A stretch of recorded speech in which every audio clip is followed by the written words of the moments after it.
Casual Magic has been brought to you by Cool Stuff Inc., where you can get cool stuff. Use the code CASUAL to get 5% off of your sale.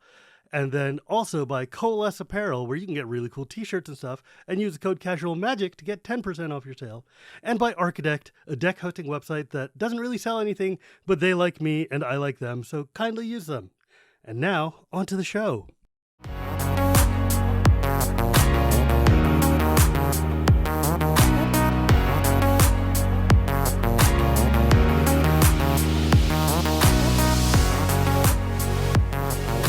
Hello and welcome to Casual Magic, the show where we talk about the fun side of Magic the Gathering. My name is Shivam, Bhatt, and Casual Magic is brought to you by Coalesce Apparel, Cool Stuff Inc., and Architect.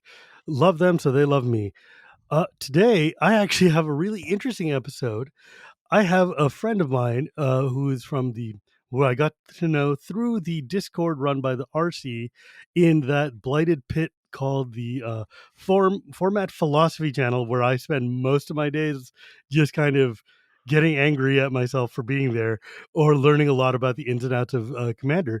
But in there, I met a dude named Joking 101 or something to that effect, who's a guy who used to write lengthy, erudite paragraphs about cEDH. And of course, because of who I am, that means lengthy, erudite paragraphs tearing apart any argument that I might have made in favor of casual, while I did the same to him, because that's the way the courtesy works in chat rooms. However, I brought him on here today because of the fact that he has a really interesting set of experiences that I don't have, that I've been fascinated to learn about, which is to say, in his real life persona as Nick Hammond, my dude here has run some of the major cEDH tournaments of the past year, including the famed tournament Marchesa, which was run, I think, in like March, thus the name Marchesa. Clever name. I see what you did there, where like a whole bunch of cEDH luminaries went to like Seattle and tried to just beat the tar out of each other. But I found that to be an absolutely fascinating, like, data mine right there of the fact that, so just so we know, just so we're clear, my position on things as the hard casual that I am running a show, Casual Magic, is that that tournament Magic and Commander should not mix, because I don't think that leads to the right incentives for what players should be doing. Because when you're playing to win, your deck building and your play mindset is definitely very different than we were playing to chill for a couple hours. And then also, I love that cEDH exists. I appreciate the format a lot. I think it's super cool and a great way for people to skill test and for Spikes to be able to sit and hang out and chill with their friends. But it's also not my jam, right? Like, I'm just not good at that. That's not my style of play. There's nothing wrong with it. And I need to be clear, because you guys are always going to be like, oh no, Shivam hates cEDH. No, Shivam hated cEDH when he thought it was pub stomping. But I've learned that it's not. cEDH players also hate pub stompers and also don't want to be the ones pub stomping. If you're out there to test your skill at the max possible level, the last thing you want is some scrub walking up with a Slimefoot deck that you're just like, well, that wasn't fun to beat you in 3 minutes. You weren't even, it's like, punching a puppy. You're like, why? This is not we're not here to do this. I'm here to punch the puppy's owner, not the pup, but but you understand what I'm saying though. Yep. So I just needed to lay that out there just to kind of build the baseline of where I come from, which is that, like, I respect that tournaments exist, because I understand the Magic players have a competitive drive, and that some number of us want to win, and they want to win a lot, and they want to, more than that, they want to show their prowess over each other by saying, I am the best that ever was, like no one ever was. To vanquish them is my big test. To train them is my cause. Pokemon. It's not my game. I don't know. I couldn't tell you. Yeah, got to catch them all, my dude. But especially with the influx of pros coming into the game, coming into Commander, I feel like we're going to see a lot of other people who are just like, hey, how come we can't do this? And it's like, because that's not what we're here to do. But I brought you on the show, Nick, because I wanted to both give you a fair shot to explain and show me what I've been missing. That's a BS thing to say. What I mean to say is, actually, I brought you in here because you did this, and I'm really curious how. And I want to know how it worked, and I want to know if it worked, and I want to know what you learned from this, because I think it's super interesting, because Magic players are going to play Magic, and we're going to find every which way to play Magic. And this is just a big blind spot in my thing. And I am not ashamed to admit that I know where my gaps are and I know where my biases are, and it's having somebody who's like a hardcore cEDH player who's at the top of the game and like well known within that format who has run a cEDH tournament. You are filling all of these gaps in my spectrum here. So I'm very, very excited to have you here today. Thank you so much for joining me. Yeah, I mean, I really appreciate the invite. I think, I generally try not to oversell myself. I have a lot of gaps in my knowledge as well. I just happen to really enjoy playing cEDH, and I sort of ran a cEDH event one time, and it got completely out of hand, and so now I do it full time. I recently moved to working at Monarch full time, running events, getting ready for our upcoming event in October, which will be in Philadelphia. Mm, And, I think that there's a lot to be said about cEDH as a method of organized EDH play. yes. So I think the But core, and I think it's yeah. really important though to differentiate from the fact that cEDH is a meta that is a style of play Mhm. versus TEDH, the tournament way of running EDH. Because they're not synonymous, and I feel like it would be a disservice to make make them synonymous. You know what I'm saying? Yeah, so it's the TEDH moniker is a very controversial one. Mm, I personally really like it because it sort yeah. of describes a quote unquote, a meta, right? There's a the meta decks are TEDH decks, so that Mm, could be your pretty generally standard either Grixis or four color piles of decks. If a pro were to walk into the CDH format, they're going to play either a Grixis deck or a four color plus deck. There is no consideration for Naya. There is no consideration for mono white. You're yeah. not going to see, and Well, I that's the mean, nature of what you, the grinders are probably going to do to the format. that said, I'll bet you could probably run a light pause deck in a CDH tournament and get away with it. That deck Well, is disgusting. people do. I think that's the coolest thing about the format that does exist, right? Whether you call it TDH or CDH, the actual viability of decks that are quote unquote off meta is far higher than it is in any other format, Mm. right? The differential, the point, the percentage chance to win a game differential between a standard four color pile and a super off meta, mono white fringe, quote unquote fringe deck is very narrow. Like that is far more narrow than I think most people are willing to admit. And so Okay. that gives a lot of viability or diversity to the actual format in terms of what decks get played. All right. So let's back up like 12 steps here for a second, Yeah, just because I feel like the audience, I don't want to jump right into the deep end yet.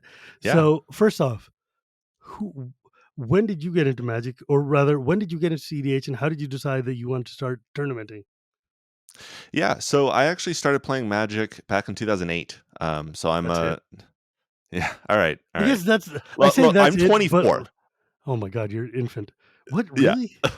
yeah. Okay, but I so well, I've I been playing say Magic that, since but I I was 10, and I was 10 in 2008. yeah, I'm like I say that like I'm like trying to be all fancy, but I didn't come back to Magic till 2011. Now that I think about it, Yeah, or wait, what set was in 2008? That was a Lara block. that was a Lara block. Yeah, so I was back in the end of my first draft ever was in Rise of the Eldrazi, Oh, and that then was a I good came set. back proper in Rise of the Eldrazi. By the way, if you're just coming to it as a brand new drafter, not the place I would start.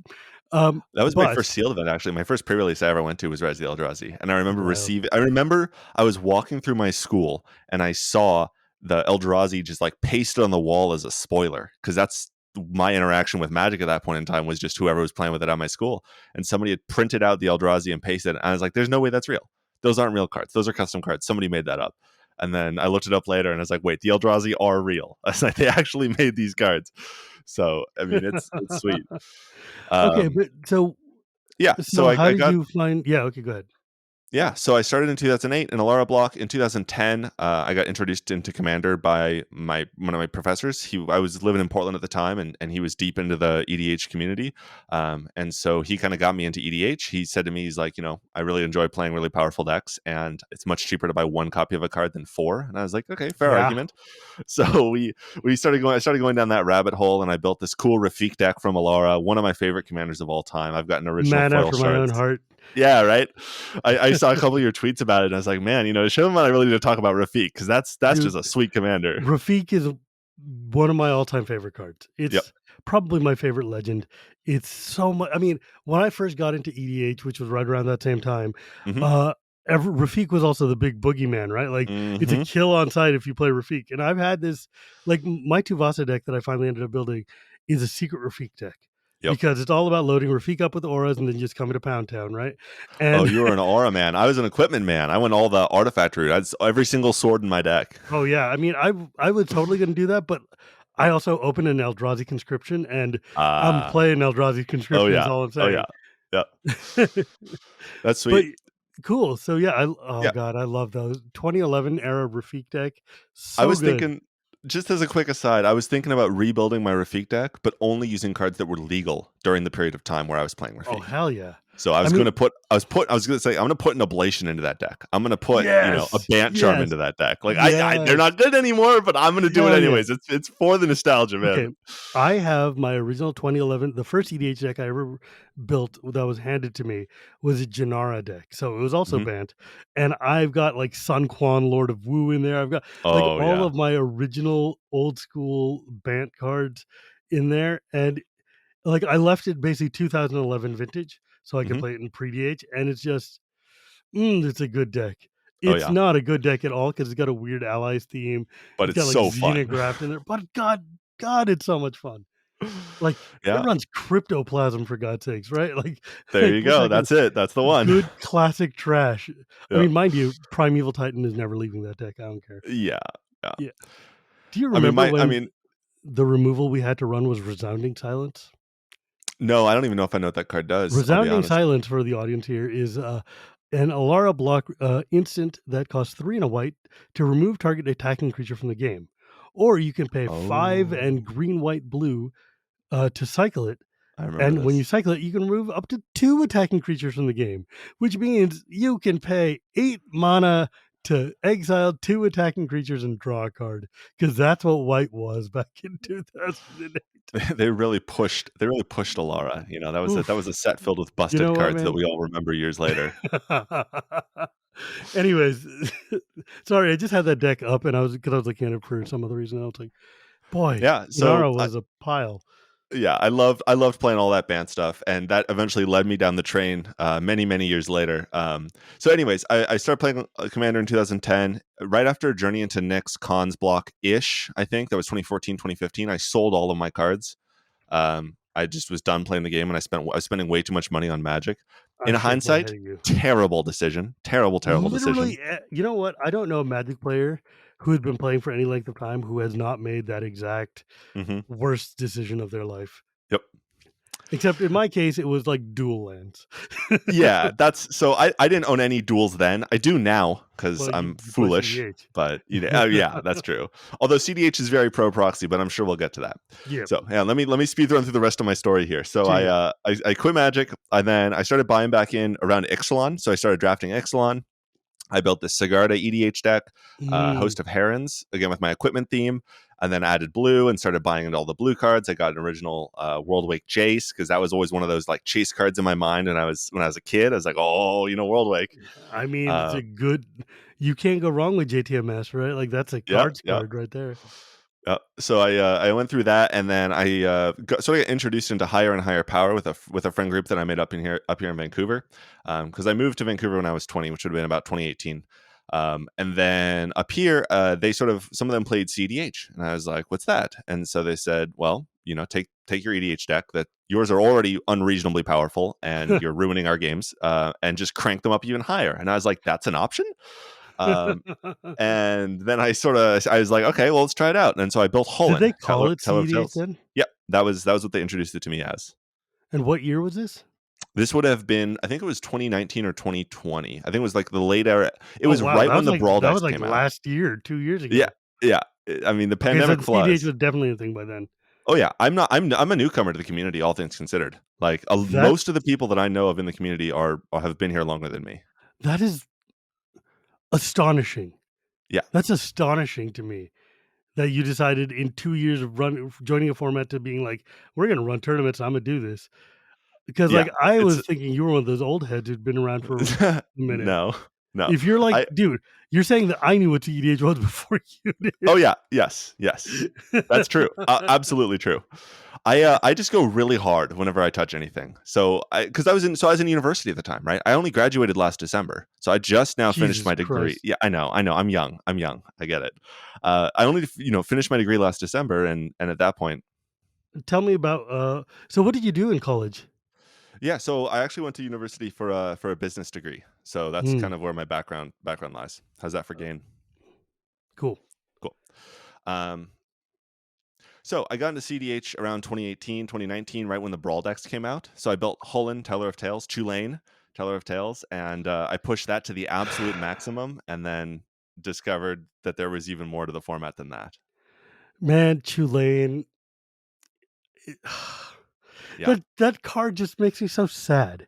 Yep. It's not that it's like strong. I mean, it's just It is because it's like strong, but it's absurdly strong. It's yeah, obviously strong. It's like play magic, draw cards, gain life, play magic, draw card, gain life. It is yeah. to me, it is maybe the laziest commander design in history. Right? That's Like fair. That's short of extremely like fair. Sliver Queen or not even Sliver Queen. Sliver Queen was cool because it was the first time to do that. But Yep. like Tulane is literally like it's like Golos level, just better than everything else you can do in Bant. Any That's Bant deck you want, Tulane is just going to make it better. yeah. There's no reason to not play Tulane, and it Uh, makes you sad because like, why would you ever? What are they going to do with Bant? They've already hit the peak. There's yep. nothing left to do. You're done. We were joking with some of my friends, and we're talking about how you could just take your Rafiq deck, take out Rafiq, add in Holland, and it would still be a better Voltron deck. Literally, it Like, would like that card is stupid. yeah. Like it is just dumb. It's like I all four. I mean, look, three of the four decks there. Three of the four, yeah, three of the four of those decks were very, very good, and the fourth Mhm. one was like clunky ass knights that nobody thinks about. But like Corvald, one of the most busted dragons of all Corvold is time, crazy. one of the Yep. most broken commanders of all time. Chulainn, if not in the like, top four most broken commanders of all time, definitely in the top five. Yep. And then Alela, who's just busted, like not like casually busted, not like oh my Yeah. god broken, but it's Alela's no joke. Like it's like that's a It very strong swarms. It card. swarms fast. Yeah, that So card it's is crazy. It's funny that you said, three very good commanders, and I said I thought of Sir Gwyn, Corvold, and Hullen, and not Alayla, because I have never played against that deck because I oh, don't really play that much casual. Like I don't really have that many games that I play against decks like it. So I have no frame of reference for the power level of the deck. Alela is well, first off, it's a 4 mana flying death touch lifelinker, which is unto itself great. Yeah. And then if you're playing any amount of flying creatures, they just get very big. But when you start casting it in artifacts enchantment, she just starts churning them out. And Hmm. this is before they put a once a turn limiter on things. So you can just like get crazy. Yeah. And Just dump like your this, hand. like if you're playing a properly tuned Alela deck, or if you got like Sarah Sanctum or some other nonsense in there, this deck Hmm. can pop, and it's amazingly powerful. Um, Sir Gwyn is Sir Gwyn is It's fine. I it's built it for a fine. little bit. It's fine. It's I never tried cool, pushing it. It's kind of neat. It's like cool. You got to do Mardu Knights. That's right? Like cool. But that's the thing. Like that deck, it feels very fair, yeah, right? that's Like it's fair. fair. It's also a 6 It's mana strong, commander. The right? That's most the other expensive thing of the entire cycle. by a lot, Yeah. and it's like it's fine. It's very strong. I mean, it can be strong, but it's slow and it's balanced because it's just 6 mana. Like Corvald, on the other hand, obviously strong enough to break standard, right? Like Yeah. I played Corvald in standard for God's sakes, and Tulane, like we were just talking about, I hate Tulane. Why does it So, bounce creatures back to your hand? well, I mean, honestly, that part of the so when you talk about CDH, that part of the text box is almost entirely irrelevant. Oh yeah, like nobody cares because you're just Yeah. churning through like drawing cards, and Yeah, just cast Shrieking Drake. when you cast a creature spell, draw a card. Then you could put a land card from your hand onto the battlefield. Why? Because Why it's not? just infinite fuel. It's like, hey, you know what would be awesome? Fast bond. What would be better is if a fast bond didn't hurt you. Yeah. It's Yeah. so dumb. Are you familiar with Shrieking Drake? Shrieking Drake? Yeah. What is that? It says it's a 1 blue mana 1/1 Drake with flying. When it enters the battlefield, return a creature to your hand. Are you for real? Yeah. So, you know the card Alurin, right? Yeah, I'm familiar with the learn. How about Earthcraft? I really want an Earthcraft. It's How I've about just Mana Breach? I'm already really unhappy with this How about conversation. Overburden? Those are 4 of this. How about Intruder Alarm? Oh my god, intruder alarm. Congratulations, you now understand how to play cEDH Holland. You literally play those cards and Shrieking Drake, and that's your whole deck. It's just cards that catch you there and What things a to slow your stupid opponents. card, Shrieking Drake. Yep. Oh my They made god, a this is whole bunch of 2 mana broken. ones, White Mane Lion, Oh Core yeah, or white main line, something, then like there's a green one, then there's yeah, the green there's a 1 mana green elephant that can do it 3 times, and then it has an energy counter yeah, thing. yeah. But yeah, Shrieking Drake's the problem of all of them, Yeah, and, it's 1 mana, it pays for itself, and okay, so what's a win con in this deck? so if you draw your whole library, you can do anything you want. Like, you can make infinite mana with Intruder Alarm and Right, Alurin, and then and I cast a guess big at Finale that of time, you could have Devastation. also just basically drawn your whole deck, untapped everything with Allure and Intruder Alarm, etcetera, and then Yeah. just Flash Hulked and called it a day. Well, so, I mean, there was a period of time where people played Flash Hulk in Holland, but to be frank, I I never really saw, like, Flash Hulk before Thassa's Oracle, because I started in cEDH at the same time as Thassa's Oracle and World Breach entering the format, Oh, so I Jesus. never saw a fair Flash Hulk. I Oh. only ever saw the broken Flash Hulk The piles. broken ass The Flash. ones that were 2 mana, win the game with nothing else, doesn't matter, and those ones were problems.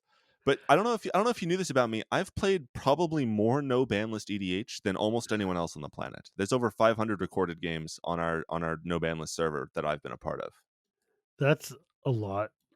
I Yes. mean, no ban list just to me, it just means who's gonna be the first to get to, vault key, right? Like, So, it's close. It's Tinker is the real problem. Tinker's the sure. fastest. Tinker's the biggest problem, then Vault Key, then Flash, then Ad Nauseam, then Oracle Consult, in that order, are Mm. the 5 big win conditions in no ban list. Yeah, I mean, turn 1, you tinker for, vault and you call it a day, right? No, Um, Tinker for Bolas' Citadel, and then just start casting oh, stuff off the top. of course. Yeah. But, it's funny? Bolas' Citadel is a card that when it came out, we had a discussion in the CAG RC room, and they're like, "Do we need to be concerned about this card?" I'm like, "It costs 6. It's a Yeah. lot. It's got 3 colored pips. It's very strong, but if you're playing it and if you can get it out and you can get a stick, Yeah. congratulations, draw a couple cards." And you Uh, can't reanimate it, right? You need, like, exactly Goblin Welder. There's no other way to like cheat it into play like Grizzlebrand. yeah, it's got a lot of limiters on it. It's a Yeah. brutally strong card. Don't tell Oh, me yeah. that it's not. Like, I'm not gonna lie to you, Yeah. like, say, "Oh, yeah, it's fine." No, that card is nuts if you get it to land.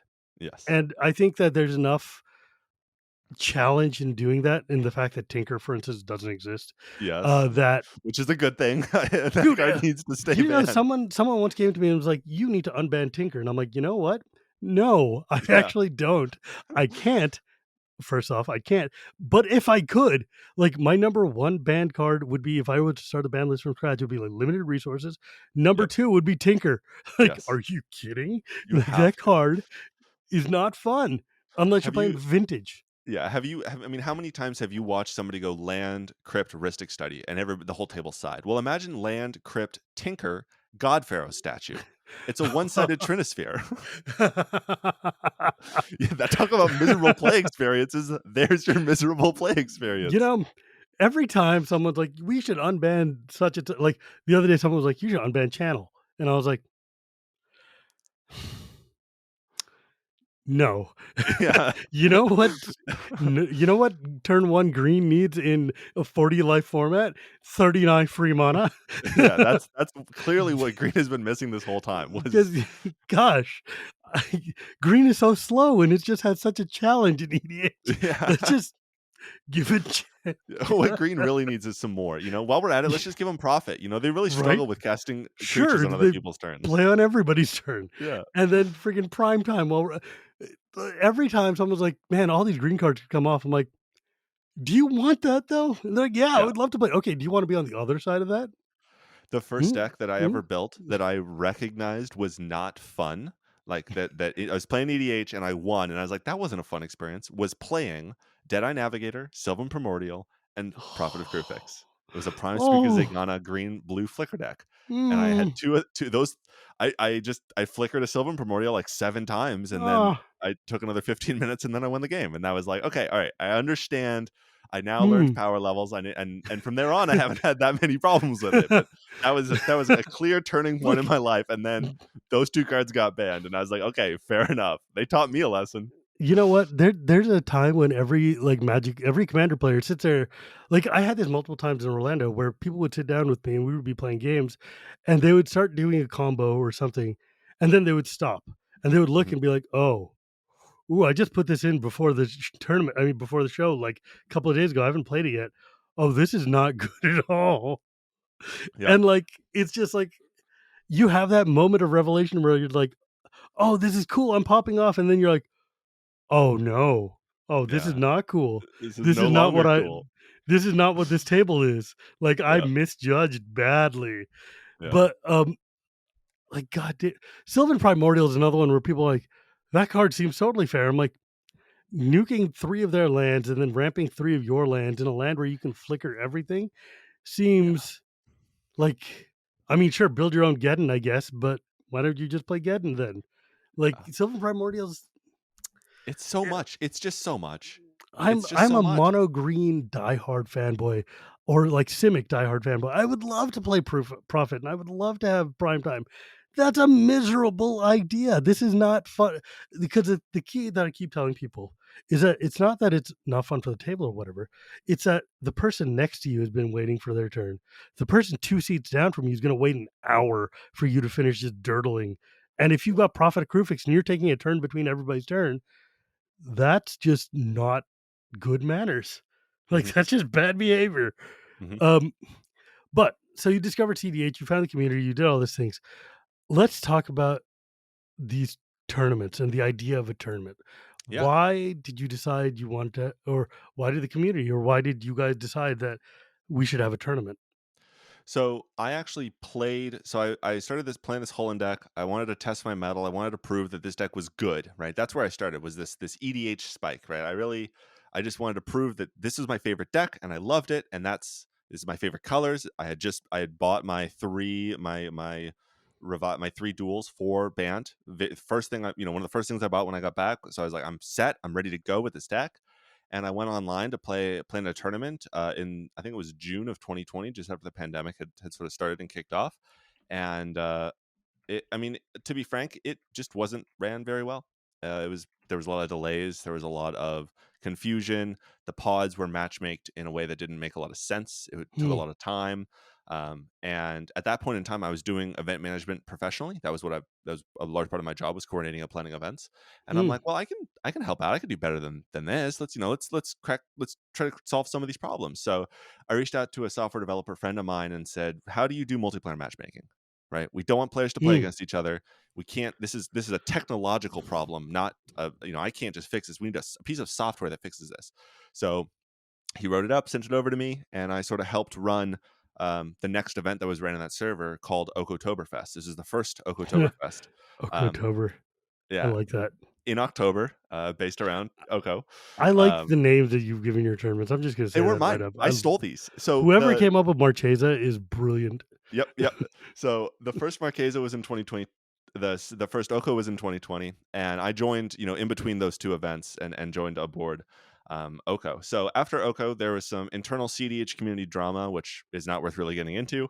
And the original founder of that server, I'm not a fan of drama unless the situation requires it. But This is not that kind of show. yep, yep. So the original founder of the server ended up deciding that they were going to go focus on the rest of their life, and handed over the server to me and a couple other folks. And from there, I was like, all right, well, let's run Marquesa next year. We'll do it round 2. I wasn't here for the first one, but we'll do the second one and make it a big deal. And that's what we did. And I just sort of started growing from there. And so we did Marquesa, then we did an event over the summer called Summer Bloom. One of the core key components for Marquesa, the second Marquesa, the one that I ran, was I wanted to do this for charity. Hmm. I was like, this is an opportunity. Let's make it a not for profit. Will be easier to get, sponsors. We're easier to get people to show up, to donate time, energy, that kind of stuff. Let's do it for charity. So we ran the original Marquesa for Gamers Helping Gamers, which is the charity that John Finkel is a part of. I think a few other pros whose names I can't remember off the top of my head. Sure. So we ran it for them, and we got a donation match from a very generous member of the community.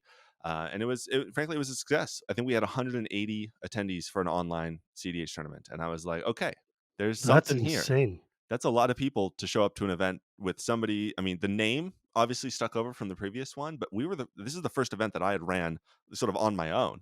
And I'm like, okay, well, 180 people, there's something here, right? Hmm. People want this. Now, this is an online tournament in the middle of the pandemic, right? This is early 2021. We're still under full lockdown. The vaccines aren't here yet.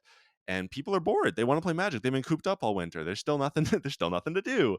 And so we had this crazy attendance. We ran another event in the summer. Then we ran the second Oktoberfest in that fall. And then we were like, okay, well, the pandemic is starting to ease. There's something to do here. And I had just flown to Denmark in August of 2021 to run the Tier 1 cEDH event. So they flew me out there. I had been invited to that, but it was right at the weekend that my son's school was starting. So I was Yep. like, I'm going to be a responsible parent and not go to Denmark. Yeah. Yeah. So that was crazy cool. I'd never been to Europe before, and neither Hmm. have my parents. So I beat them there just because I got involved in Magic. And Ha! both of them looked at me and they're like, "Okay, hang on.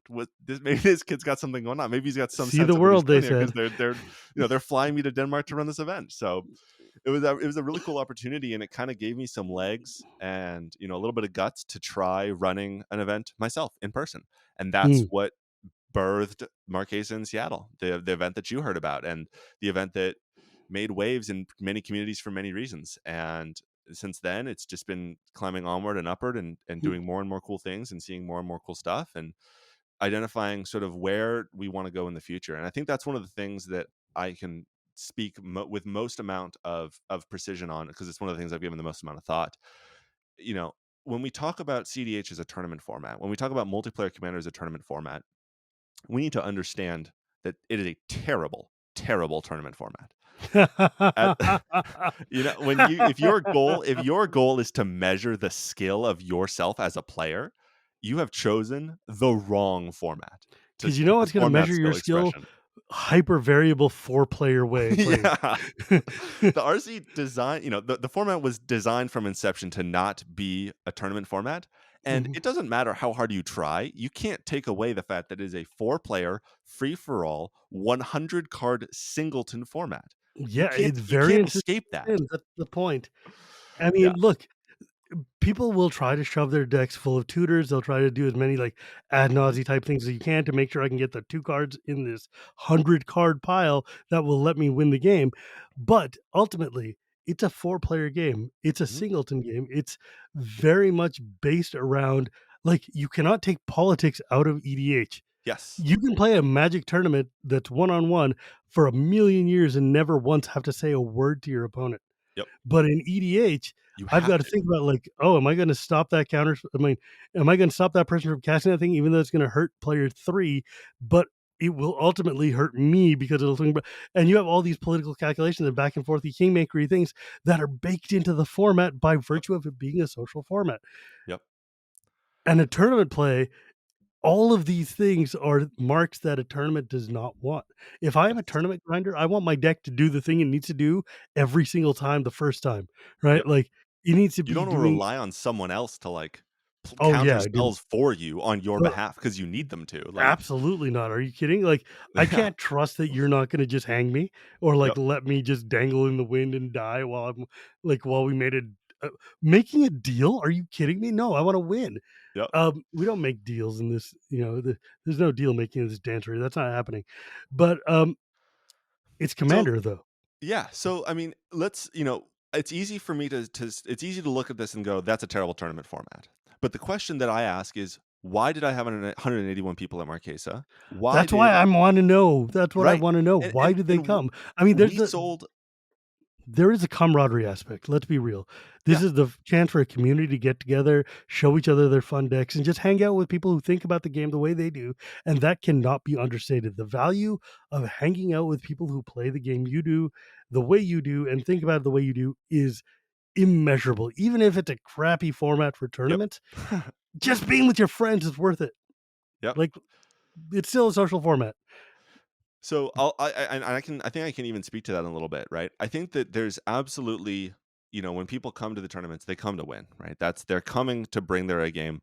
When I Right. compete in tournaments, I grind a specific deck, I play it a whole bunch, I get as many reps in and do my best to win.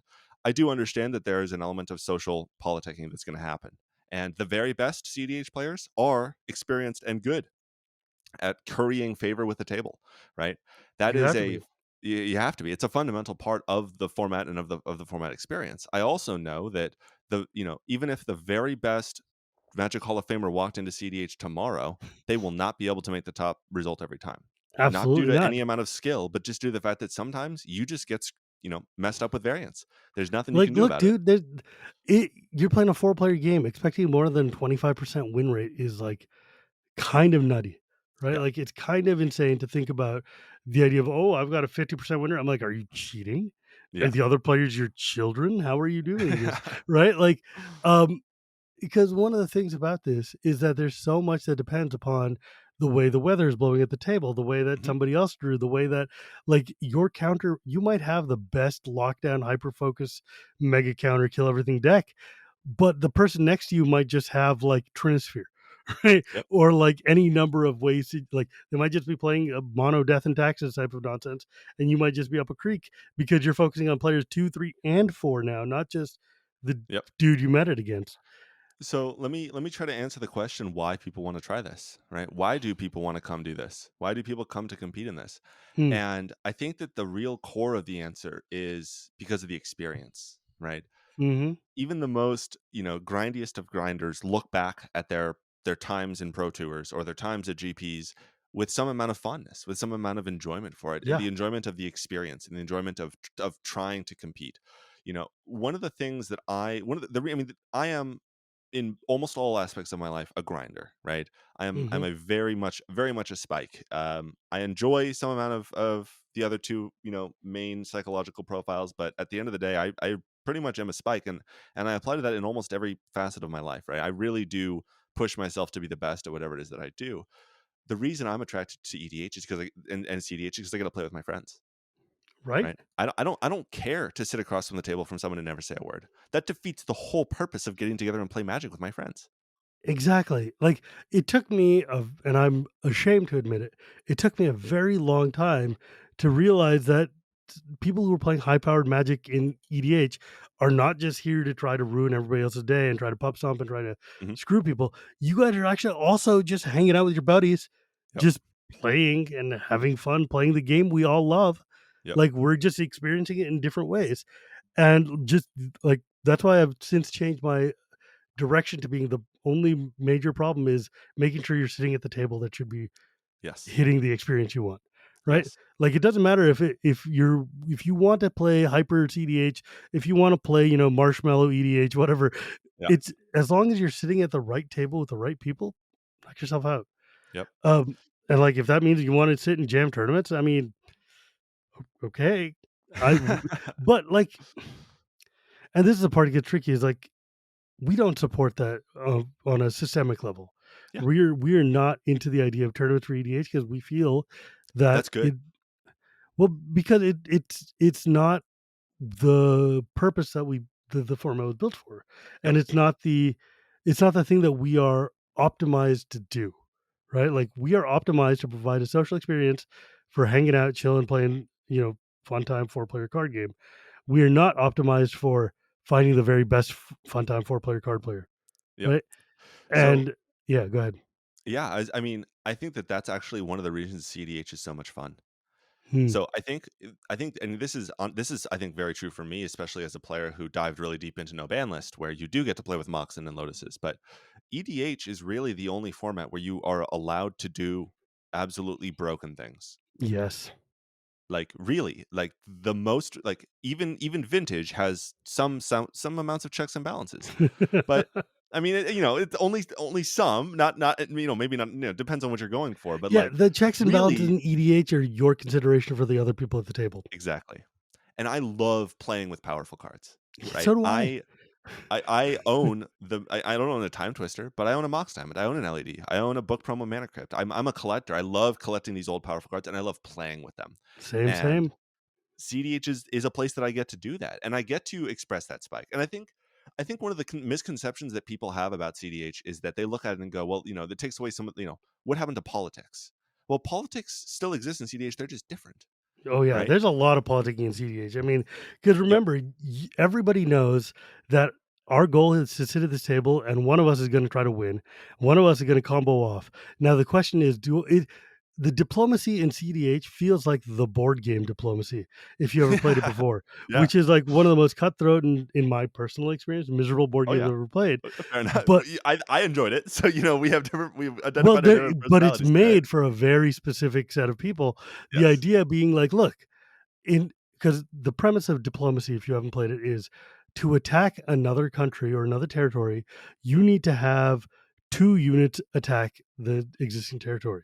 However, you can only have 1 unit on a territory, which means you have to make an alliance with another player in order to attack a third player.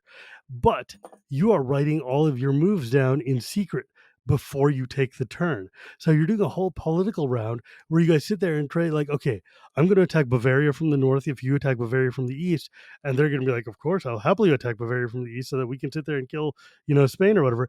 But then while you sit there and you think you bought into this deal, they will just write out in their moves that I'm going to move all of my things to Baf Wiedersehen or whatever and Yep. just take over while you're distracted with trying to attack Bavaria with the ally you thought you have, but that guy just instead went and snuck behind you. A cEDH game works much the same way. Look, we need to stop that Gave player from comboing off, but if I do that, Najila is going to go off. But can I make a temporary alliance with Najila to get them to counter this one spell? But Najila's sitting there going like, well, I could do that. Or while you're busy trying to deal with that, I could just tap down your board and kill you. Yep. Hmm, I So I wonder. think, yeah, it's one of those things I think I really actually enjoy about the game. I really enjoy that aspect, right? Oh I'm yeah, it's not super cool.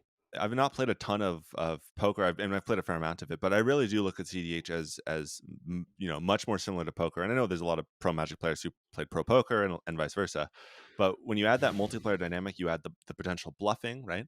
Mm, There's some values that I think different cEDH players find for their play groups. So my play groups, for example, we don't lie.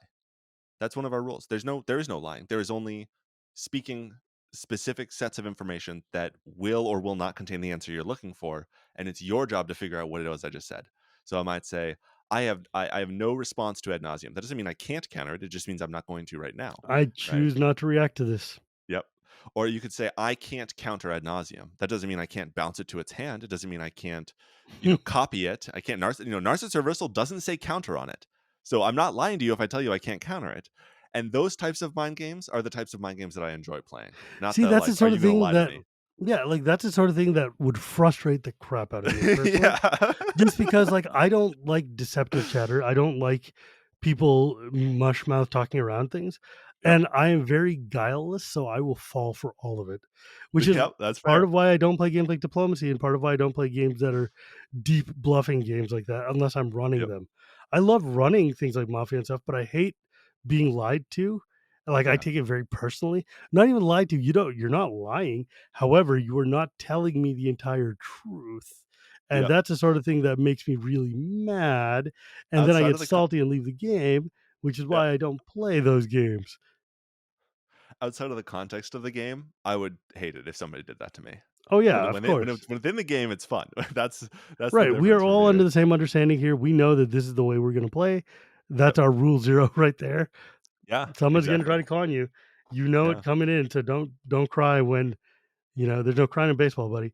Um So yeah, so I think one of the cool things that to sort of take this back to a little bit of the focus on the tournaments, right?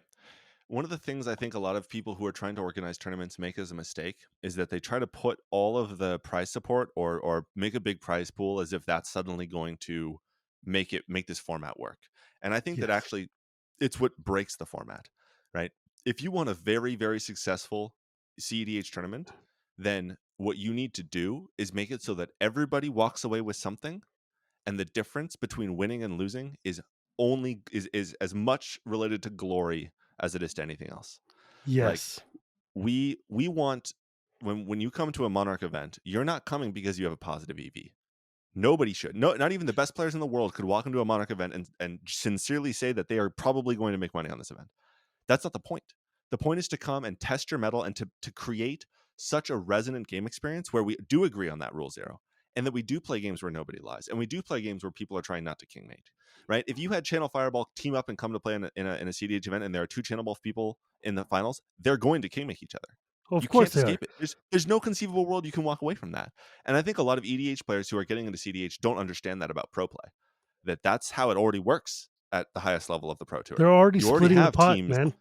Yeah, that already is happening. And we need to avoid that in cEDH, right? We need to avoid that misconception that you can make a cEDH event legit by just throwing a big prize pool for first place. Yeah, like one of the things that we've discussed when we were discussing tournament stuff, and because, like, in the RC CAC chats, all these things come up a lot, right? Like, Mhm. we think about this stuff all the time because if the player wants to do something, it behooves us to at least sit and talk about it and figure Yep. out, what does this mean? What do we think this means for, like, Commander, right? Mhm. And one of the things you run into is, like, if you're going to have a tournament where you want to find out who is the best of the best there, but you don't want to incentivize people to just bring their best pub stomper decks or collude beforehand or whatever. The pricing has to be something along the lines of, like, who made they have to be subjective prizes. They can't be Right. objective prizes. They have to be things like who was the most entertaining deck, or what was the coolest plays, like things that are Yeah. not something you can just clearly game Yep. are the way you have to prize these things. Because otherwise Because people will otherwise it's game it. just And yeah, otherwise even people if, game even it. if the game is to win, they will game it. And you walk away from these events, and I think what made Marquesa such a big success for me and for the community is that we did declare a winner at the end of the day, but that Mm, wasn't that wasn't what people were talking about after the event, right? What they were right. talking about was how much fun they had, or the times that they did different things that were neat, or the games they remembered where it was this really sick play that Or they the fact made. that they got to play with their friends who they've seen in person for the first Exactly. time, hanging out after Exactly. years of playing on Discord or online or whatever. But I mean, that was one of the things that I was so heartened to see coming out of that, was just the camaraderie, the Mhm. community, and just how good everybody felt coming out of that. Just because that's the stuff that makes me happy. That's what we're here for. Yes. We're here because Commander is a social experience, no matter what appendage you stick in front. Right? Like, we're here for each other, and we're here to play with each other. Otherwise, we'd be playing standard and vintage, right? Like, Yep. we'd be playing Canlander. And there's nothing wrong with Canlander either. I love Canlander. But it's like You got started in you Victoria. yeah, but you're getting a different you're looking for a different result when you're playing those games, right? Mhm. Like, when you're playing Commander, the main victory condition here is we all left and feel like we want to do it again, and I want to get you Yes. next time, or man, that was a sweet play and I'm going to copy that deck, or yeah, I won. But it's all about, but there's a next time, right? Yes. Like, the losing condition in Commander is you get up and don't want to play with these people anymore. Yep. And it doesn't matter if it's a tournament or just my kitchen. It's just like, did you have a good time? Then we're here, right? But there were a I few agree specific entirely. things though that came out of Marquesa that I thought was interesting in a weird way, because you wrote a very very thorough deconstruction of the event afterwards, I did. and it got into very, like, minutia detail about a lot of things. And I'm not going to waste time going into all of that, but one of the things I thought was really interesting was the notion of Krark, the good Oh, old yeah. fashioned infinite coin flip deck, and how it is literally the worst possible deck for a tournament environment, Yes. because you just have an unbound number of coins to flip, which is, first off, Yes. it is hilarious to me, like, because early on, if you've ever read Mark Rosewater articles over the past 20 years, he has written a lot about what Spikes want, and what Timmy's want, and what Johnny's want, and what different weirdo card types that they have, that they're like, we need to make sure to put this card at a power level such that the right players are playing it. So coin Yes. flip cards, which they make once in a blue moon, are for specifically for, like, the weirdos who want coin flip cards, who are doing Yep. things like, chaos stuff. And they're like, we try to make these things as, like, relatively weak as possible, or like overcosted or whatever, so that only the coin flip guys are playing the coin flip cards, and not a bunch of angry spikes are sitting at tournaments just staring at each other flipping pennies, because that's like a Yeah. miserable idea. And then they made Krark, which is one of the most broken cards of all time, and it's just like infinite coin flips, and now you just see a Well, bunch of really to borrow Cedric Phillips's term, psychopaths staring at each other, just steely-eyed with coins in their hand. Well, probably dice because nobody flips coins, but Yeah, it's it's just much like easier to say flippity odds and flip flip evens flip. than heads and tails, right?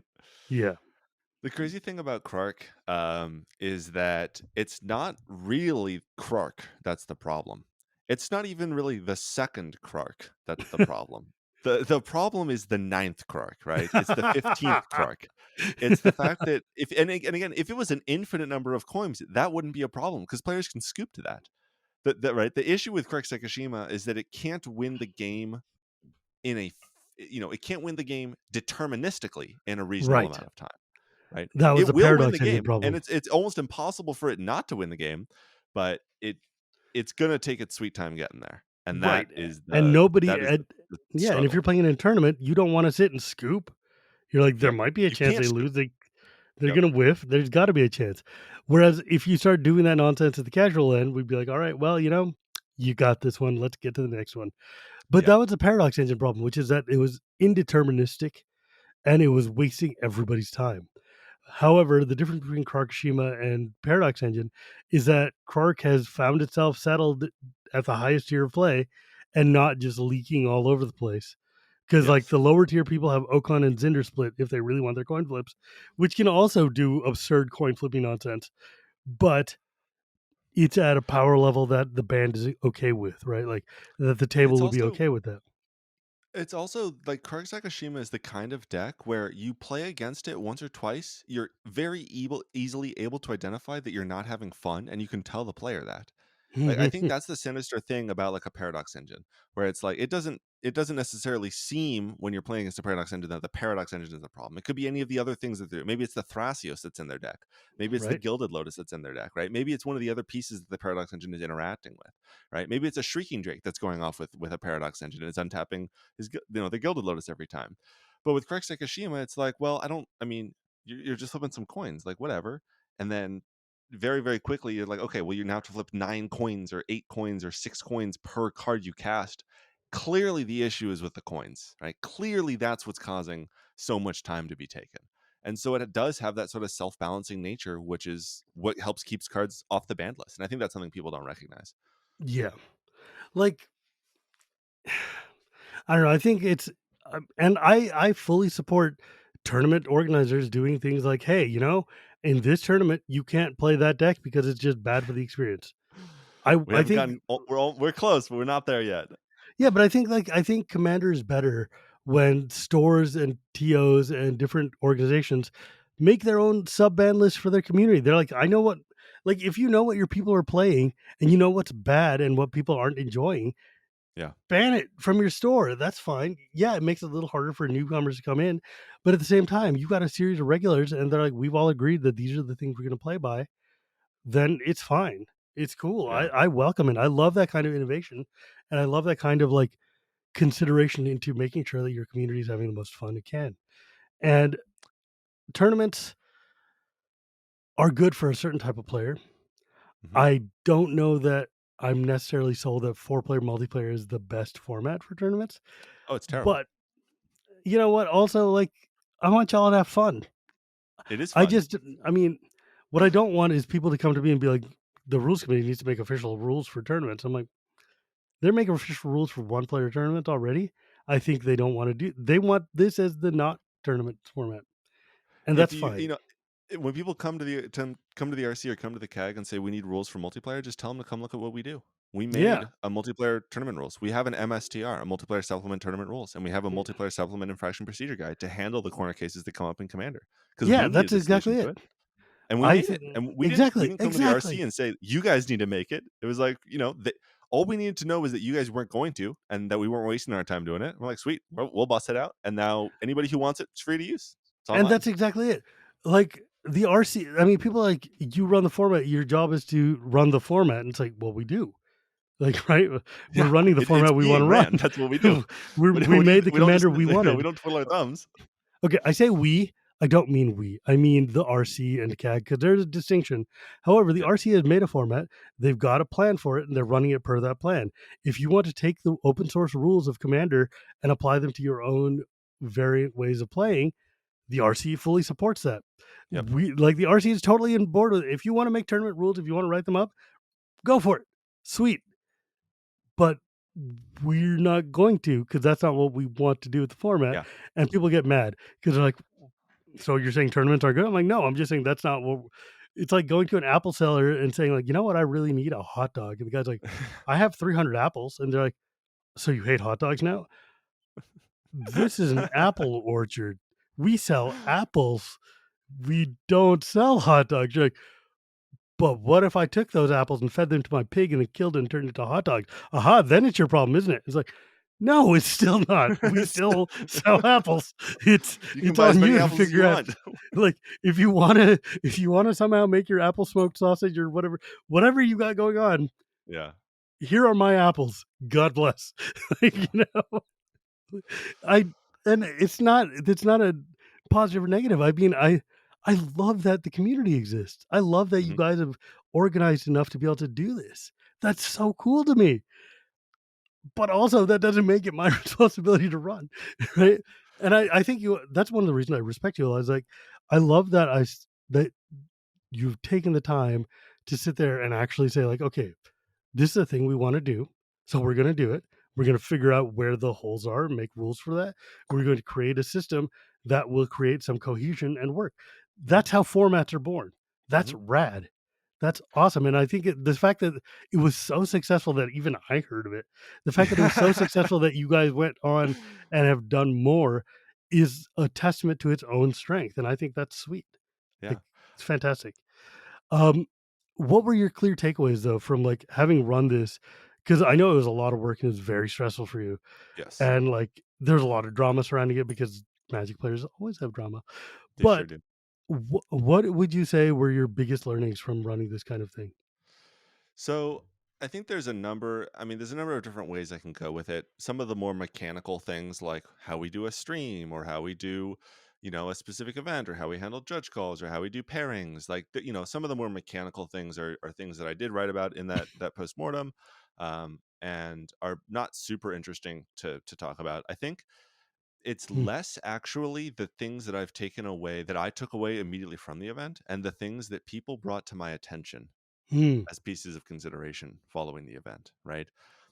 The whole idea of flattening the tournament structure, right, and flattening prize support came as a result of somebody who reached out to me after the event to talk to me about it. I had almost a 3 hour conversation with Brian Koval, Bosch and Roll on Twitter, where Hmm. he sat down and he explained to me the pro player's perspective because I never was a pro tour grinder, right? I don't know what it means. I didn't up until that conversation, I didn't believe that you couldn't find a solution to king making. I thought it was possible. I thought there was a way to prevent collusion. No. I was naive, right? And it's only as a result of how successful that event was that people have taken the time to sit down with me and talk to me about it, right?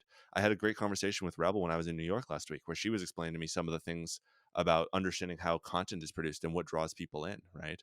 It was the community who I realized people don't come to these events because the event itself is compelling, right? There's in a traditional Magic format, if you go to a Legacy or a Modern or a Standard GP because you are there to play in the GP, right? We are creating a cEDH tournament, and you're coming to play in the cEDH tournament.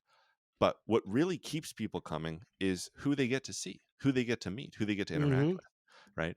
You need, and this was actually something that I got just due to being privy to some of the conversations between other content creators, right? There was one of the first Command Fest back. Everybody was like, "There's nothing to do here, but play Commander." Like, that's great. We love playing Commander. That's fun, but we need more to work with, right? Hmm. And I went down to Bellevue, and for me, the Command Fest Bellevue, it was it was cool. It was great. Pastimes put on a great event, but there wasn't really anything there for me, right? I played a few games of Commander. I had some fun. I met some cool people, but it wasn't designed for me. Like, for me, I want a cEDH main event.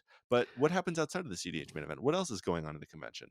And that's sort of where we're evolving. That's the place that we're You know going, what's is like how funny? to create these experiences. So I was at Richmond, and Richmond had so many cEDH pods firing Yeah. all the time. Yes. Orlando, by contrast, had like none. Oh And yeah. it was, like, astonishing. And I was like, "Wow, there's just different metas in different regions of this country." But also just, like, I mean, I think it is okay to have a single focused event. Like, I think it's okay to be like, "Here's a cEDH event with the cEDH Hmm. tournament, and then whatever we're doing on the side. But I think that at a general focus command fest, it's fine to have pods for like, all right, the CDH pod at 4:30 is going to be firing, meet at the red spot, or like the EDH pod, or I think it's good to have that, but I don't think it benefits anybody to try to put a main event at a broadly accessible kind of event. You know what I'm saying? I agree. Like, I think that that's not necessarily alienating, but it's not going to hit the target audience that a broad event wants. Yeah, so I was talking with Cyrus from Mental Misplay just after Bellevue. I had a chance. I think he lives in the Seattle area, and he played in the 2 round CDH event, and it was very casually ran. Right, it wasn't ran at Comp REL, and that's fine. Right, that's okay. There's no problem with that. But it wasn't the CDH experience that you would have gotten at Marquesa. Right, it Right. wasn't the CDH experience that he's going to get at Oktoberfest. Right, that is a completely different world. And I think it would be a failure of Command Fests to go, okay, we're going to do a main event and a bunch of side events kind of a thing, because that's not what Command Fest is about, right? There is a space for CDH players, and there is a space for very, very tightly ran CDH events. And clearly the demand is there. The community, there's some part of the community that really wants this stuff, and we will continue to deliver for them. But I think it would be a mistake to apply it more broadly than that. Yeah. Like, and what the thing I've really noticed, and the thing that's been most eye opening to me, and I guess not eye opening, but just like validating to me, has been like I see people who are obviously playing a CDH game, and I'm like, oh wow, can we jam a game or something? And they just take their CDH decks, they put them away, they pull out their whatever random lower tier decks, and we're like, all right, let's go. And it's Yep. not a problem. There's no hurt feelings. Everybody's like, we know what we're here for. We know Yep. what table we're sitting at. Let's jam a game, because it's all about just the love of playing in the community and just enjoying ourselves, right? Like, Yep. if they want a high power game, I'll give them a high power game. I've got a high power deck. If they want a low power game, well, I mean that's what I'm doing, right? Yeah. And You got a couple of power decks. I mean, like, look, I it's not everybody's job to provide an entertainment for everybody. If for me, it kind of is, because it's like it's important to be able to at least play with anybody at any level they Mhm. want. But I love the flexibility of commander players and the Yes. willingness of people to be like, "Yo, this is the game I want. Oh, if the table wants something else, okay, I'm happy to accommodate or lend me a deck or whatever it is." Like, if I sit down and I see 3 people playing CDH and I'm like, "Yo, can I just borrow one of your decks?" And they just give me one, I can jam. I know how to play Magic. I can figure it out, right? Yep. Like, I might not know the exact way to stifle a card properly, but I'm sure I can manage. Um, Yeah. except for there's no one on the planet who can play a Get Rug monster deck without a book. I'm sorry, that's just not true. Like, you can't do it. Like, there might be one person, but the rest of us need to have, like, our phone open and be like, "What is the line? How do you do this goddamn combo?" It is The Get Rug I players are out here. They're screaming. They're screaming at I their would their screens desperately right now. love to know who it was that sat there and figured out how to do that stupid Dakmor salvage, get raw garbage combo. Somebody had to sit there and figure these 40 pages of steps out in order to make that damn thing work. It is I so can get you stupid. if you want them on the podcast, I can get you their contact info. No, that was me hyperbolizing. I'm Yeah, yeah, I yeah. do I don't think I could handle an hour of Get Rug. Yeah.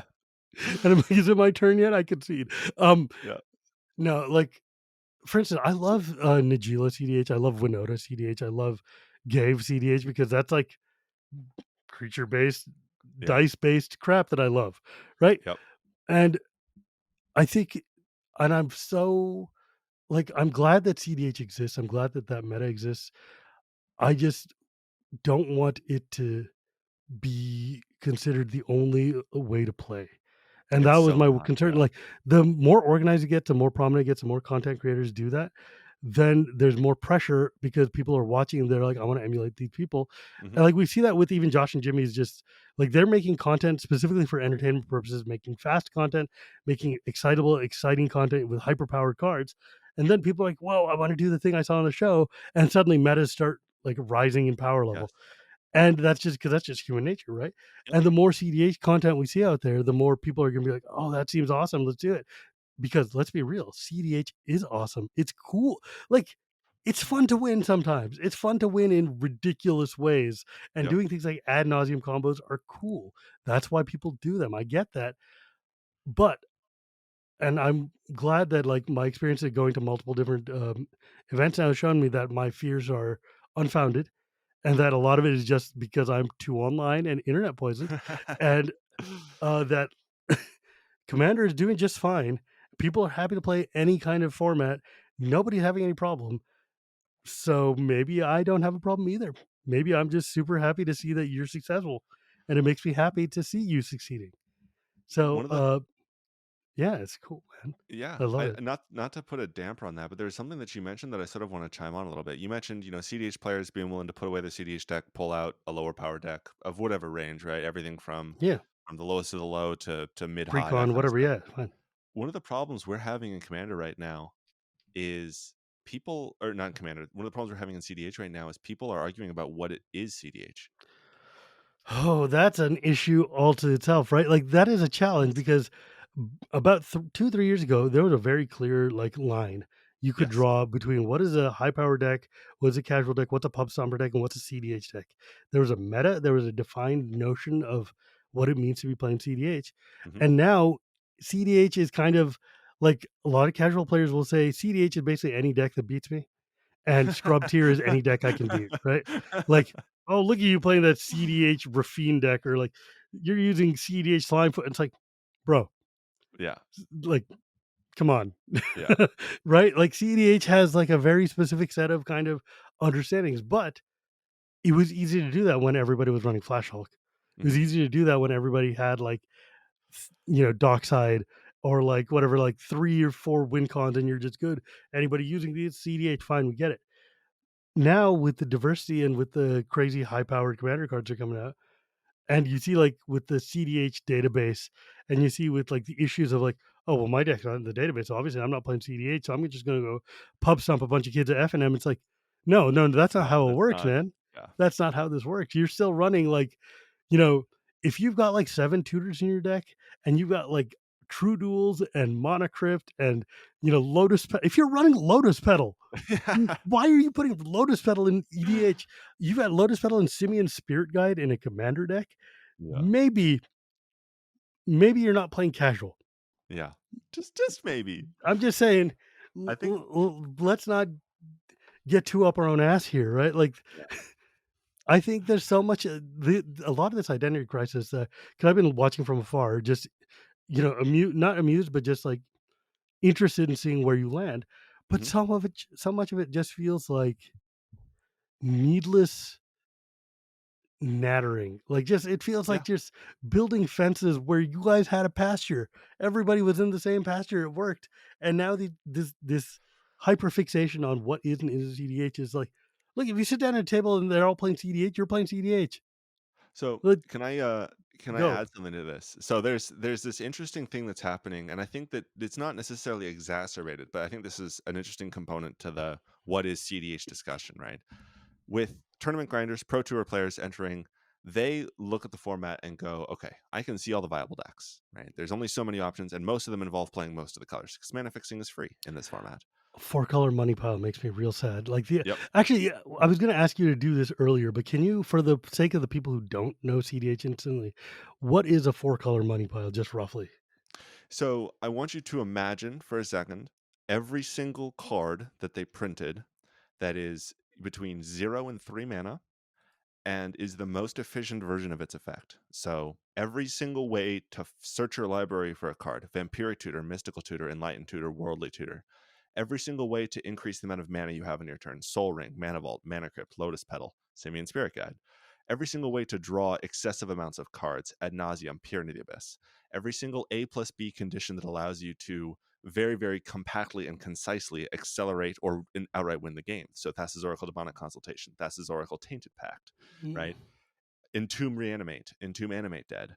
Any single situation where you're looking at this pile of cards, and to cut one of the cards means you have to somehow find a card that they printed in the last 30 years that's more powerful is a nearly prohibitive task. That's four color money pile. Oh my god, And it's like and just and the best of vintage in a box. yes, exactly. And a five color money pile deck is going to cost you between $8,000 and $15,000 depending on whether or not you have a time twister. Yeah, That's it. and a That's your Gaia's floor. Cradle. Yeah. Like your floor is and Guy's Cradle isn't even played in money pile Yeah, because because it's why are you playing creatures? You're why are you playing playing creatures? Ancestral You've got Recall, right? past mana Like, artifacts. so So here's the question though: what color gets left out of that? Is like white basically? It's all of them. So there's a reason to play. So okay, Huh? there's this interesting problem in Commander called or in CDH called the partner problem. You know what? I'm going to pause you for 10 seconds here. Yeah. I love partners. The original 15 partners are some of my favorite cards in the world. I've got a box I call the Commander Jumpstart box, basically, where I've got 15 half decks that you then roll a dice and put the two together like Voltron so you can get a full Yep. EDH deck out of these two pieces. Partner is sweet. However, Partner has now enabled some of the most broken garbage you could possibly do and genericized Commander to the point that you can might as well be playing just Canlander or any Yes. unthemed pile of, I mean, four color money pile of good stuff because you're Yep. just running Thrasios and Timno or Thrasios and whatever Crom or any number of Yeah. these random. I So need these the colors, so this is who I've got. the only three commanders you just named are the backbone of all of the four color pile decks. So it's either a Thrasios X or a Tymna X, right? No Right. matter what four colors you're pulling from, you're either going to include white and black or blue and green. And Hmm. virtually no matter what you do, you're going to be playing either Tymna or Thrasios. And Oh it yeah. isn't really conceivable not to if you're playing a four color pile deck. The other ones aren't good enough. And you know why they're not good enough? They don't draw you cards. That's it. That's the only line of text that matters on those cards is draw a card. And with Thrasios, you just spend 4 mana to do it. With Tymna, you attack with creatures. And that's Hmm. the end all be all. Is every four color pile deck that you're going to play is going to be helmed by either Tymna X or Thrasios X because those are the ones that draw cards. And if you're in a really good spirits, you're going to pair Tymna with Crom so you can draw cards off of both of your commanders. Oh Or my you're going to pair god. Tymna with Thrasios. And you're still playing four colors and you're still drawing cards no matter which one you're going to cast. It's so frustrating to me because, like, I love theme decks, I love flavor decks, I love the idea of partners. I like Mm-hmm. partner with a lot because it fixes all the problems, Yes. but then they went and added, like, 75 more partners in friggin' Commander So Legends, I will and say now it's broken forever. I think the CDH meta got a lot better with single color partners because it Because, offered yeah, up people stopped just playing the standard four-color TNT decks, right? Like, you've got well, actual choices.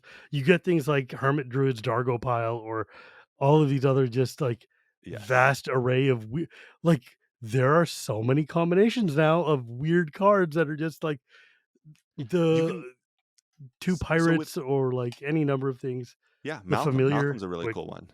Kesket? No, what the hell is that thing? Kesket's the red one, right? Yeah, Or is and it then the the blue white one with one. I have no I don't idea. know, I don't but know you know what Kesket. I'm talking about. There's like Yeah. 12 million partners now that you can make a combo of.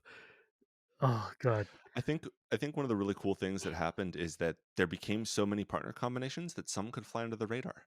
So when you Yeah. had two color partners in CDH, it's not that the format was solved, but the partners certainly were. You Hmm. literally knew every single four color combination. It was conceivable to process all of them. And so Right. you were left with the partners, your five color commanders, and then all your other mono commanders. But when you added in all of the monocolor partners and you add in another, 1,000+ potential combinations, there are things that can go under the radar, right? There are decks that you can take to a tournament that are rogue that people haven't seen before and they don't know how they win. But they still have a partner in them. So you still have access to the dueling nature of these two commanders. And it opens up a ton of interesting design space from a CDH perspective, right? And I think that if we can't fix partners by making them worse, then let's at least give us reasons to not play them. And giving us a ton of monocolor partners to take us away from four color space, I think opens up a lot of deck options. So I That's think from a fair. from a CDH perspective, I think it added a lot to the format and giving us a lot more reason to not play Timna Thrasios or Timna I Crom. think I think that's the biggest thing is like I've kind of come to settle down to like anything that's sub 3 colors. I mean, if you're playing more than 3 colors in Commander, then I start to get a little suspicious. Is kind of what I'm Yeah, going getting to. yeah, Because at that point you're just playing good stuff pile, right? Like yeah, it's hard to be deeply thematic in 4 colors unless you're running one of the like if you're playing K and T, fine, you're playing a 4 color good. I mean, you're playing yeah. group huggy thing. I get it. But or like Brea. Brea makes sense too. I mean, realistically Mhm. speaking, Brea is mainly 2 colors. You just pick which 2 you want to use. Yeah. Um, but when we get to like 3 plus, I mean, like 3 colors, I think is fine. 4 plus, and now we're just like, okay, you're in high powered themeless territory, and I can't follow you there. Well, and that's the Um, Golos. And then literally that's why that's our Golos had to signpost go. ban. That's our Golos is just signpost better than ban right there. Is Golos is warning every player who looks at the banned list that you should not be trying to play a bunch of colors just because you can. Have a reason for it. Some decks do need 5 colors and are extremely flavorful. Sliver Queen, there's a reason for that. Absolutely. Sure. Sliver Overlord, sure, there you go. No, that's One of the why, players like, that I if you're playing a Wooburg commander, that's different. Like, because the Mhm, Wooburg commanders have, with the exception like Child of Alara or whatever, like yeah, the commanders that cost you 5 mana tend to have something very specific they're doing. Or like if it's Tazri, I guess it's like, okay, I'm yeah. summoning all the allies. Or if it's a stupid Goshen tie deck where you're just like getting all Yeah, the shrines or enchantments or whatever, fine. There's something going on. There's something focused for you to do. mhm. But like four colored stuff ends up being just here are the best cards in these colors. It's hard to be themed. It's hard, very hard, I and think that's yeah. Go ahead. one of the best brewers that I know, from a casual perspective, he doesn't play CDH at all. Built a 4 color or 5 color Kenrith deck, and immediately I'm like, come on, man, why? But he has a reason for it. There's a reason for it, and the deck is this absolutely brilliant treasure deck, and it's Mm. based around treasure. And this was before Dockside was printed, actually. So this was old, like original, like Ixalan style treasure stuff. And he built this really really flavorful, engaging deck, and the deck basically never cast Kenrith. Right? He's like, I need 5 colors. This is the guy I had. I pulled him from a pack. He's in the command zone, and I've never seen him cast. And so the deck was very engaging because it just ignored the command zone. To Same be guy. fair, he didn't pull Kenrith from a pack. It was a buy a box promo. People don't get mad. We know. Anyways, go ahead. He also built this other 5 color deck with the Dragon, I think is the one where it reduces Mhm. the cost of your spells by 1. He calls the deck Tribal, and it's Tribal is literally so much fun. just shapeshifters and cards that benefit all creature types. And I'd never seen Exactly. something like that before. And so here we have these two examples of these two extremely flavorful 5 color decks being played in a way that makes sense. That sure, the commander's kind of there, but really at the end of the day, it's the 99 that's doing the heavy lifting.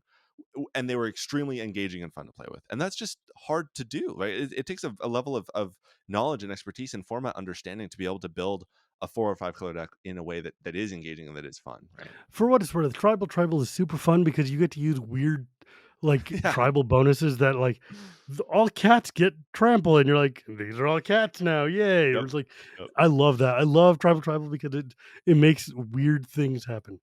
But Yeah. those are the kind of 5 color decks I can get behind. It's Mhm. when it's just like, okay, well, I'm playing like, Mega Storm, Lotus Petals, and Lion's Eye Diamonds, and all the accelerators and 14 tutors. And there's one way to win in my deck, and I've got 38 ways to get it. And I'm like, and then, this is also why people are like, we want sideboards and we want to be able to have wish boards and fetch board. I'm like, So consistency is the wrong direction. So check Mm, this out. I started doing so one of the things that happened as an offshoot of the no ban list servers, we started playing around with formats. So mm, we started with cEDH plus 1, right? So just unban 1 card. And then we tried cEDH with sideboards. And then we just started messing with around with all the rules, right? What happens if you had 60 life? What happens if you could add 1 color to any commander? And one of the coolest things that we got out of all of that process is that almost every single time we found a way to break the format, which was awesome. Like we loved doing that. That was a big part of the fun for us. But it really sort of identified to me that Rule Zero is also for cEDH players. It's also for those of us at the very far end of the format, because the whole existence of the server, the whole idea of no ban list is saying, okay, thank you RC for what it is that you've presented to us on your website. We would like to take that and then add to it, or we'd mm, like to take away from it, and we're going to use your baseline and go from there. And it gave us this baseline platform for such an incredible social experience that we started making up formats just so that we could keep playing with each other in a way that was new and novel, right? And I think that's the ultimate power of the RC, and the ultimate ability of the way that the format philosophy is structured is that it is not just as it is designed, it knows who its target audience is, but it benefits hmm. everyone. It truly Yes. benefits everyone, and it benefits us more than almost anyone, because we are so diverged from what the RC is trying to do. And I think that's awesome. Right. And I think part of the thing is like, I just am so I mean, like, people come to me a lot, and I hate to keep making this about myself. Obviously, it's a very solipsistic podcast, but people keep coming to me like, like, "Oh, man, I love that you support CDH even though you totally hate CDH." I'm like, "I don't hate CDH. It's just not how I wanna play." Yeah. But I absolutely support it because I don't feel that you guys should be forced to play my game. Hmm. That's not what we're here for. The rules of Commander are, here's just a set of deck construction rules. That's Yes. all it is. It's all just rules here's a way to build a deck. And then everything you do after that is your own problem. Now, if you want to build your deck to like build, I don't know, tribal sea monsters with Runa, rad. If you want to build ad nauseum piles, rad. Yep. They all everything's legal. If it's not on the ban list, the RC is saying knock yourself out, right? Like, Yeah. and that's And even if rad, it is, right? Even if it is on the ban list, there's still amount of, "Well, knock yourself out as long as you have a discussion beforehand, right? you don't we don't care. And We're not gonna if come you down and and your knock on your door." friends, right? If you and your friends decide you want to do this, rad. Like, who cares? We're Yeah. not going to see. Like, somebody tweeted the other day. There was a tweet that was like, Uh, what do you think about like what sorts of things do you hate thinking about when you're building a deck? And it's like someone was like, I hate thinking about what gear pretty gears would think of my card choices. I'm like, what the hell do I care, man? Are you and your friends having fun? I win. I have Yes. already won. My Yep. win is watching you have a good time. Whatever you're doing. If you're like, designing effigies of me and lighting them on fire before your commander game, God bless, I'll send you a new selfie that you can use, whatever you need. But like, it doesn't matter. Like, my goal is to make sure that everybody's having as much fun as they can with the people who they should be playing with. Yes. That's all. As long as you're sitting at the same table, if you're at a tournament, and if I walk into a Marchesa tournament and I bring in my like, Tajik deck, I deserve to get stomped because I went to a table that my deck is not suited for, and I didn't Yeah. respect the rule zero that we had, and I got punted. That's my own fault. Yeah.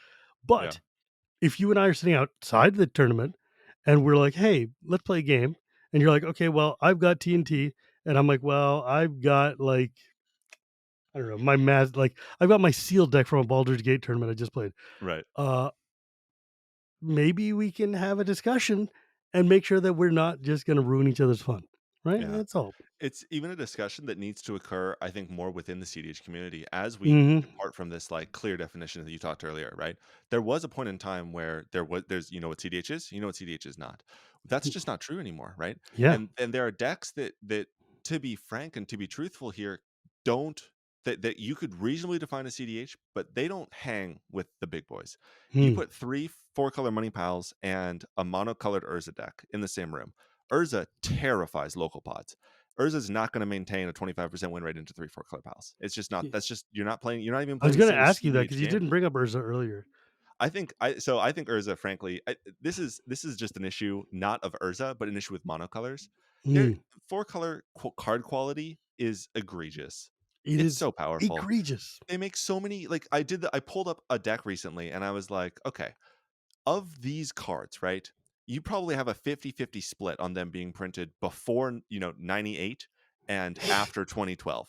And like, Right? sure, there are cards that were made in the middle, but almost all of the broken stuff was like Mirage, Alpha, Right. Harper Prism book promos and Or cards from Eldraine. Eldraine. Yeah. So, Underworld Breach, Thassa's Oracle, right? Those are cards that are paired with cards from Ice Age and from Mirage. Thassa's Oracle makes me so mad. Yeah. I hate that So card. you have this huge like power level dichotomy where you just have these 4-color piles that are filled with there's just too many good cards now to go into a tournament with a 1-color deck and be like, this is going to every single time win at the same level. With that said, the winner of Marquesa was playing Magda, a mono red I dwarf deck, love that deck so much. because the format is that open. And the guy who won, his name is I don't know if his name is public, so I won't use it, but his username is Koibito. He owns a game store in Portland. He's a good friend of mine. I saw him just last weekend at Bellevue, and he has such an incredible mind for the game. And he walked into that tournament and he knew that nobody knew what that deck did, and so they just didn't stop him until he was winning. And so it doesn't matter, even if you argue, well, 4-color money pile is the best. Like, okay, objectively, if you had 4 pros at every game, that is absolutely true. But the format is just too open for that to always be true. In a local play group, maybe you can iterate to a place where it's only 4-color pile that's viable. But when you go and you play against people who haven't seen your deck before, you have an edge that they don't have. You have information that they don't have. And so, I think that the format, you could argue at the very top level, if we had exclusively, if Reed Duke and LSV and 2 other pros sat down to play, you're going to end up with 4 and 5-color money piles. But when you Or want to you're going come to to end these up with, events, actually, what you're going to end up with is going to be like blue black, like mega yes, control. It's going to yes. be like Una, Lord, like Queen of the Fae, and then just like every Thoughtseize and counterspell they could think of. So that's actually not so the problem with control in cEDH is that It's same with 1-for-1 the problem in deals are Control in really bad. EDH. Yeah. Yeah, 1-for-1 deals are really bad. So you have to play stack species, rule of law, right? The best stack decks in the format are white based, and they're heavy on rule of law and they're heavy on artifact hate. Because Yeah, and, like, you know, those are the two Arbiter most and, broken like things. exactly. It's yeah, I mean, because that's the thing, like, these guys are still coming. Like, I've been watching Brad Nelson learn his way through EDH Mhm. and or, like, watching Sam Black learn his way through EDH, and you sit there and you're like, "These guys have played Magic a single way for a very long time, and it is Mhm. very hard for them to be like, 'How do I not just build turbo, hyper-oiled, optimized Yes. mega killer?'" And I'm like, "You can. You're just not gonna have anybody to play with because Yeah. it's like tomorrow they're gonna be like, Or come play "Well." cEDH. We'll bring you in under our wing, and we'll show you the ways Right. of the That's the dark thing. That's magic. why I think cEDH needs to exist because I need a place to point these people to see it. Yes.